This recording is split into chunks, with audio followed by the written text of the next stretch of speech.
Imaginez un viking. Quelle est la première image qui vous vient à l'esprit?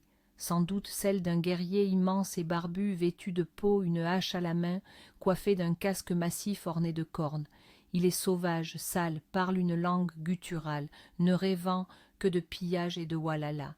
Et maintenant, oubliez tout cela, car la quasi-totalité de cette image n'est qu'un mythe hollywoodien. Aujourd'hui, nous allons explorer 20 faits sur les Vikings qui vont briser ces stéréotypes une bonne fois pour toutes. Vous découvrirez pourquoi ils étaient plus propres que la plupart des Européens de l'époque, comment ils ont atteint l'Amérique 500 ans avant Christophe Colomb, et pourquoi le casque à cornes est le plus grand mensonge de leur histoire. Prêt à découvrir la vérité que les films vous cachent? C'est parti. Et pour commencer, une question. Quelle est votre première association avec le mot viking? Tâche. Laissez-nous un commentaire. Ce sera intéressant de comparer avant et après ce visionnage. Avant de démolir ces mythes, définissons d'abord de qui nous parlons exactement. L'ère viking est une période de l'histoire européenne qui s'étend environ de la fin du 8e siècle au milieu du 11e siècle. Et viking n'est pas le nom d'un peuple entier, c'est plutôt la désignation d'une profession ou d'une activité.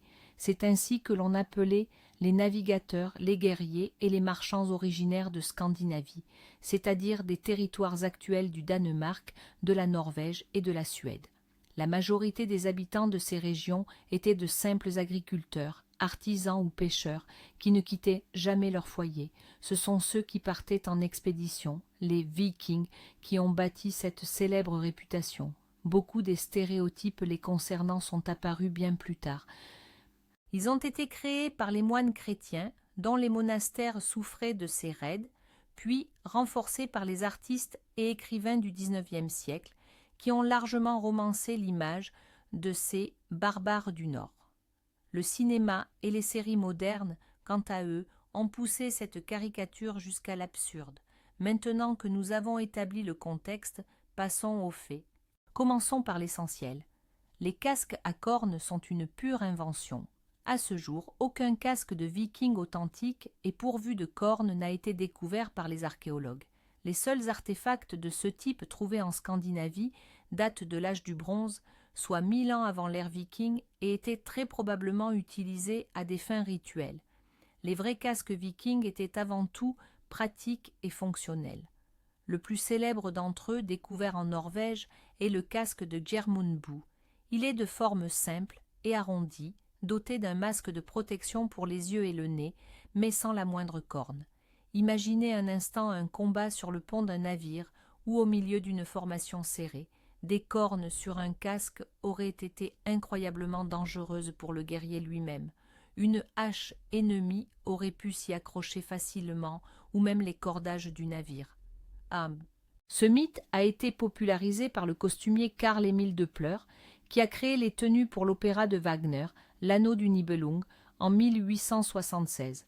Cette image spectaculaire a fait mouche et continue d'être largement diffusée dans la culture populaire. Contrairement à l'image tenace de barbares crasseux, les Vikings étaient en réalité obsédés par leur hygiène et leur apparence. Les fouilles archéologiques en témoignent. Leurs sépultures regorgent de peignes, de rasoirs, de pinces à épiler et même de cure-oreilles sophistiquées, souvent fabriquées en os ou en métal. Chaque viking, homme ou femme, possédait d'ailleurs son propre kit d'hygiène personnelle. L'historien anglais du XIIIe siècle, John de Wallingford, se plaignait même que les vikings danois étaient bien trop populaires auprès des femmes anglaises. La raison? Selon lui, ils se peignaient les cheveux tous les jours, se lavaient tous les samedis et changeaient de vêtements régulièrement. Il est intéressant de noter que le mot « samedi » dans les langues scandinaves actuelles, lørdag ou lørdag, dérive de l'ancien norrois logardagr, qui se traduit littéralement par « le jour du bain » ou « le jour du lavage ». Ainsi, tandis que le reste de l'Europe se lavait, au mieux, 1 ou 2 fois par an, les Vikings s'offraient des rituels hebdomadaires de purification. Ils prenaient un soin méticuleux de leur barbe et de leurs cheveux, qu'ils aimaient tresser en nattes complexes. Comme nous l'avons déjà précisé, être viking n'était pas une question de nationalité. Le mot vieux norrois viking désignait en réalité une personne qui partait en expédition maritime, le plus souvent dans le but de piller ou de commercer. En d'autres termes, partir en vikinger était l'équivalent de partir chercher fortune ou d'aller gagner sa vie. Eux-mêmes s'appelaient simplement des Nordiques ou se définissaient par leur région d'origine, danois, suédois, norvégiens.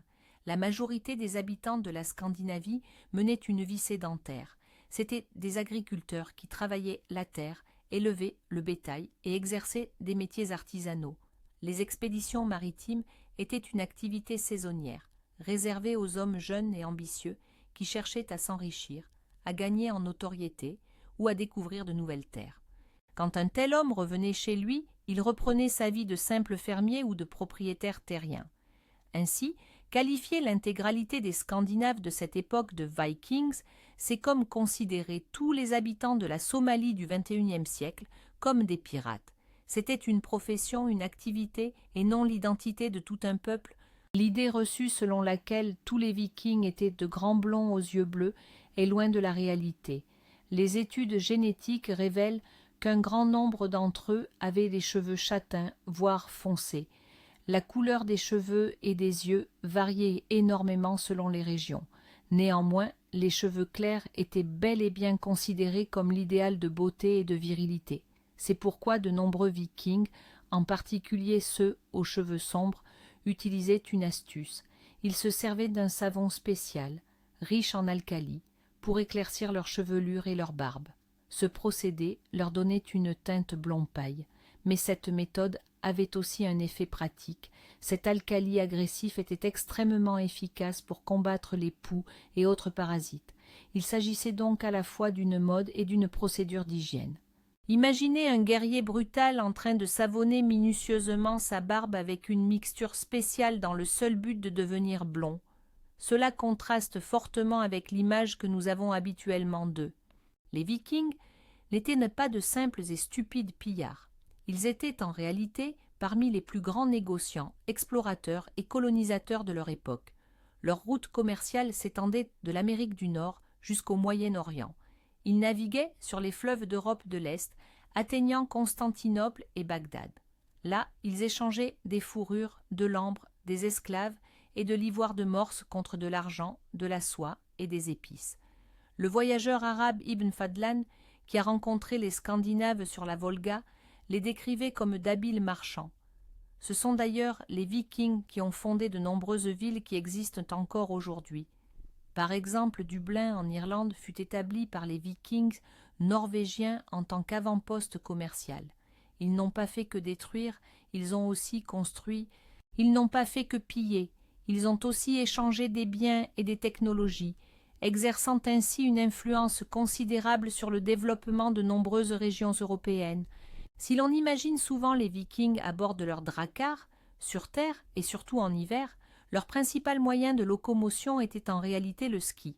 Les Scandinaves utilisaient les skis pour la chasse, les voyages et le simple déplacement en milieu enneigé, depuis des millénaires, bien avant l'ère viking. Les plus anciennes paires de skis découvertes sont d'ailleurs datées de 6000 ans avant notre ère. La mythologie scandinave possédait même ses propres divinités patronnes des skieurs, le dieu Hul et la déesse Skadi.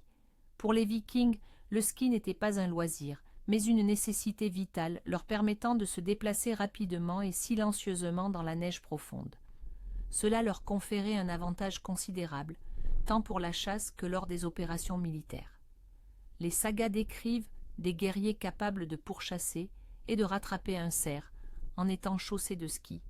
Ainsi, l'image du viking skieur est historiquement beaucoup plus fondée et crédible que celle, popularisée, du viking au casque à cornes. Les femmes de la société viking jouissaient d'un nombre de droits étonnamment élevé, surtout si on les compare à leurs homologues dans le reste de l'Europe médiévale. La société scandinave reposait sur le concept du foyer fort et indépendant. Lorsque les hommes partaient pour des expéditions de plusieurs mois, voire de plusieurs années, les femmes demeuraient les maîtresses incontestées de la ferme et de l'ensemble des biens. Elles avaient le droit de posséder des terres, d'hériter de propriétés et de mener des affaires. Mieux encore, la femme pouvait demander le divorce. Si son mari la traitait avec violence ou s'il était incapable de subvenir aux besoins de la famille, elle pouvait exiger la séparation et récupérer non seulement sa dot, mais aussi une partie des biens acquis en commun. Les clés de la maison et des greniers symbolisaient son statut de maîtresse de maison, et elle les portait fièrement à sa ceinture. Certes, leur société n'était pas parfaitement égalitaire, mais le niveau de liberté et le respect dont bénéficiaient les femmes était exceptionnel pour l'époque. Parmi les images les plus macabres associées aux Vikings, on trouve le fameux rituel de l'aigle de sang. Dans les séries et les films, ce rituel est dépeint comme une exécution atroce. La victime est éventrée par le dos, on lui brise les côtes et on lui extirpe les poumons pour former une macabre paire d'ailes. Cela semble terrifiant. Pourtant, la majorité des historiens modernes doutent sérieusement que ce rituel ait jamais été réellement pratiqué. Il n'est mentionné que dans quelques sagas et poèmes, rédigés, de surcroît, plusieurs siècles après les événements qu'ils décrivent. Ces textes regorgent de métaphores et de tournures poétiques complexes. Il est tout à fait possible que l'aigle de sang n'ait été qu'un procédé littéraire, une façon imagée de décrire la mort particulièrement violente d'un ennemi, et non une procédure réelle. Il pourrait également s'agir de pure propagande chrétienne, utilisée par des auteurs cherchant à dépeindre les Vikings païens comme des êtres aussi sauvages et inhumains que possible. Il n'existe à ce jour aucune preuve archéologique ou historique directe de l'existence de cette exécution. L'idée même d'un empire viking unifié, ou celle d'un seul roi gouvernant l'ensemble des peuples du Nord, est une pure invention. La Scandinavie de cette époque était en réalité une mosaïque de petits domaines, chacun gouverné par des chefs locaux que l'on nommait konungs ou jarls. Ces derniers étaient d'ailleurs constamment en rivalité, se faisant la guerre pour étendre leurs terres, leur pouvoir et leur influence. L'armée viking que l'on voit dans les films, assiégeant Paris ou Londres, représentait rarement les troupes d'un unique royaume. Il s'agissait bien plus souvent d'une coalition de plusieurs chefs, s'alliant temporairement pour une expédition spécifique avant de se dissoudre. Le processus d'unification du Danemark, de la Norvège et de la Suède en royaume centralisé fut long et complexe, marquant de facto la fin de l'ère viking elle-même. Ainsi, au lieu d'un peuple uni, nous avons affaire à un vaste conglomérat de tribus et de clans, tantôt rivaux, tantôt alliés. Si les Vikings sont célèbres pour leurs raids, il faut noter que toute leur expansion n'a pas été violente. L'exemple le plus frappant est la colonisation de l'Islande. Cette île, quasiment vierge avant l'arrivée des Scandinaves, fut établie de manière totalement pacifique. Dès le IXe siècle, des fermiers norvégiens, mécontents de la politique du roi Harald Ier à la belle chevelure, qui unifiait la Norvège sous son autorité et confisquait les terres, ont cherché un nouveau foyer. Ils rassemblaient leurs familles, leur bétail et leurs biens, puis s'embarquaient pour une traversée océanique vers l'Islande. Là, ils fondaient de nouvelles fermes et bâtissaient une société unique, sans roi, gouvernée par un système d'assemblée générale, l'Althing. Ce ne fut pas une conquête, mais bien une migration motivée par la quête de liberté et de nouvelles opportunités. De la même manière, ils colonisèrent les îles Féroé, les îles Shetland, ainsi que le Groenland. Cela démontre qu'ils étaient non seulement des guerriers, mais également d'audacieux pionniers et des agriculteurs. Le véritable prodige technologique des Vikings n'était ni l'épée ni la hache, mais bien leur navire, le Drakkar ou Langskip. Ces embarcations représentaient l'apogée de l'ingénierie navale de l'époque. Leurs coques étaient fabriquées selon la technique du bordage à clin, où les planches se chevauchaient. Cela la rendait à la fois extrêmement robuste et étonnamment souple. Le navire pouvait littéralement se tordre et fléchir sur les vagues sans jamais se briser. De plus, il possédait un tirant d'eau extrêmement faible, leur permettant d'aborder n'importe quelle côte, voire de s'aventurer profondément à l'intérieur des terres par les fleuves, prenant ainsi leurs adversaires au dépourvu. Malgré cela, ils étaient suffisamment robustes et maritimes pour affronter l'océan ouvert. La forme symétrique de la proue et de la poupe permettait de changer de direction instantanément, sans avoir besoin de faire de lourdes manœuvres. Ces navires étaient rapides, agiles et polyvalents. C'est précisément cette technologie qui a rendu possible l'âge viking lui-même, une époque marquée par les longues explorations, le commerce international et les raids fulgurants. L'image du viking se nourrissant exclusivement de viande rôtie, arrosée d'une bière bue dans une corne immense, est bien éloignée de la réalité. Avant tout, c'étaient des agriculteurs. Leur régime alimentaire était donc basé sur ce qu'ils pouvaient cultiver ou récolter. La base de leur alimentation était constituée de céréales, notamment l'orge, le seigle et l'avoine, qui servaient à fabriquer le pain, les bouillies et la bière. Les produits laitiers jouaient un rôle essentiel. Lait, fromage et le skyr, l'équivalent de notre yaourt. Ils cultivaient également des légumes comme le chou, les pois, les fèves et les oignons. Bien sûr, ils consommaient de la viande d'animaux d'élevage, bœufs, moutons, porcs, mais c'était le plus souvent réservé aux jours de fête. Dans les régions côtières, le poisson constituait l'essentiel de la diète, qu'il soit salé, séché ou frais. Ils récoltaient aussi des baies, des noix et des champignons. Leur régime alimentaire était donc plutôt équilibré et nutritif, ce qui leur permettait d'être robustes et en bonne santé. Chez les Scandinaves, la famille et le clan constituaient le centre de l'univers. L'honneur du lignage passait avant tout, et les enfants étaient vus comme la continuation essentielle de cette lignée. Une particularité intéressante résidait dans leur système de noms, car ils n'avaient pas de nom de famille au sens moderne du terme. L'enfant recevait un prénom, et le nom qui suivait était en fait le prénom du père, auquel on ajoutait son pour fils, dans le cas des garçons, ou dottir pour fille, dans le cas des filles. Par exemple, le fils d'Éric, prénommé Leif, s'appelait Leif Eriksson, tandis que sa fille Astrid était Astrid Eriksdottir. Ce système, notons-le, est d'ailleurs toujours en usage en Islande aujourd'hui. À la naissance d'un enfant, le père devait l'accepter officiellement, le soulevant dans ses bras pour le reconnaître. S'il omettait ce geste, l'enfant pouvait être exposé et laissé à la mort. Si cela nous paraît cruel dans les conditions rudes du Nord, c'était une méthode essentielle pour contrôler le nombre de bouches à nourrir au sein du foyer. Cependant, les enfants reconnus étaient entourés de soins et recevaient l'enseignement de toutes les compétences nécessaires à leur survie.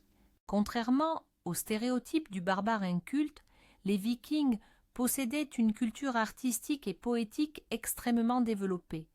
Leurs artisans concevaient des objets d'une complexité et d'une beauté incroyables, utilisant le bois, le métal et l'os.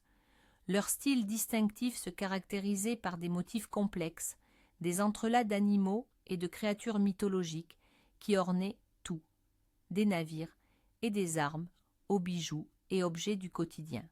Il suffit d'observer les portails sculptés des églises en bois norvégiennes ou les ornements des pierres runiques. C'est un art véritable. De plus, l'art de la parole était très valorisé. Les poètes skalds étaient des membres respectés de la société. Ils composaient des chants de louanges complexes, les drapures, qui célébraient les exploits des chefs. La poésie skaldique obéissait à des règles strictes de mètre et de rime, employait des métaphores complexes appelées kenningar et représentait un véritable défi intellectuel, aussi bien pour le poète que pour l'auditeur. C'était un art destiné à l'élite intellectuelle. Oublions un instant Christophe Colomb. Les tout premiers Européens à fouler le sol nord-américain étaient bel et bien les Vikings. Aux alentours de l'an 1000 de notre ère, soit près de 5 siècles avant le célèbre voyage de Colomb, Leif Eriksson, un navigateur islandais, et fils du célèbre Éric le Rouge, fondateur de la colonie du Groenland, se lança vers l'ouest pour découvrir de nouveaux territoires. D'après la saga des Groenlandais, son équipage parvint à une terre qu'ils baptisèrent Vinland. Ce nom, signifiant « terre des vignes » ou « terre des pâturages », fut choisi soit à cause de l'abondance de vignes sauvages, soit en raison des vastes prairies découvertes. Pendant longtemps, cette histoire fut reléguée au rang de simple légende. Puis, en 1960, dans le nord de l'île de Terre-Neuve au Canada, sur le site archéologique de Lance aux Meadows, des archéologues firent une découverte majeure. Ils mirent au jour les vestiges d'un établissement scandinave, des fondations de maisons semi-enterrées, une forge et des objets de la vie quotidienne appartenant sans aucun doute aux Vikings. Ces trouvailles devinrent la preuve irréfutable de leur présence effective sur le sol du Nouveau Monde. Au cinéma, les Vikings sont souvent dépeints comme de véritables géants, dominant largement leurs adversaires. En réalité, ils n'étaient pas si imposants que ça. L'étude des squelettes retrouvés dans les sépultures de l'ère viking révèle que la taille moyenne d'un homme avoisinait les 172 cm et celle d'une femme les 158. C'était d'ailleurs légèrement supérieur à la moyenne des Européens de l'époque qui souffraient fréquemment de malnutrition. Leur bonne alimentation, riche en protéines et en produits laitiers, rendait en effet les Scandinaves plus robustes et plus grands que par exemple les Anglo-Saxons. Mais ils n'étaient certainement pas ces géants de 2 mètres que l'on voit dans les films fantastiques. Leur force ne résidait pas tant dans leur taille que dans leur excellente condition physique, leur endurance et leur férocité au combat. C'est une facette sombre et souvent occultée de leur histoire. Mais les Vikings étaient de très actifs marchands d'esclaves. Lors de leurs raids sur les côtes d'Angleterre, d'Irlande, de France et des territoires slaves, ils capturaient et emmenaient un grand nombre d'individus. Ces captifs, appelés thralls ou esclaves, étaient soit acheminés vers la Scandinavie pour le travail dans les fermes, soit vendus sur de grands marchés d'esclaves, notamment à Dublin ou dans les régions de l'Est. L'esclavage constituait une partie essentielle de l'économie viking. Les esclaves n'avaient aucun droit et étaient considérés comme la propriété de leur maître. La vie d'un thrall était rude et souvent de courte durée. Bien qu'un esclave pût occasionnellement obtenir sa liberté, cela restait extrêmement rare. Cet aspect de leurs activités révèle que derrière l'image romantique d'intrépides navigateurs se cachait également la dure réalité de la traite négrière. Les berserkers, voilà une autre figure populaire largement enveloppée de mythes. On les imagine comme des guerriers pris d'une rage incontrôlable, insensibles à la douleur, capables de mordre leurs boucliers et de se battre avec la force d'un ours. La réalité était toutefois plus complexe. Les berserkers étaient probablement des guerriers d'élite spécialisés dans le choc, l'équivalent des forces spéciales de l'époque. Dévoués au dieu Odin, ils se plaçaient dans un état de transe guerrière avant chaque affrontement. La méthode exacte qu'ils employaient reste un sujet de débat. Cela pouvait être des danses rituelles, de l'autosuggestion, ou l'ingestion de substances psychotropes comme l'amanite tue-mouche, le fameux champignon, bien qu'il n'existe aucune preuve formelle de cette dernière hypothèse. Dans cet état, ils étaient effectivement incroyablement dangereux et semaient la terreur chez leurs ennemis. Cependant, après la bataille, ils subissaient un épuisement et une faiblesse intense.